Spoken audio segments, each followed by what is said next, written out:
কবর প্রতিদিন ডাক দিয়ে বলে আনা বাইতুদ দুধ।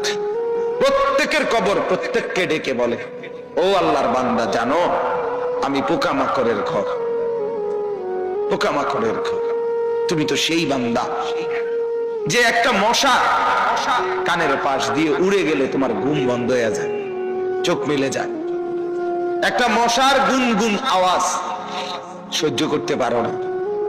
একবার কয়েল, একবার অ্যারোসোল, একবার মশারি, এরপরও তুমি চাও যে একটা মশাও যেন আমার কানের কাছে গুনগুন না করে।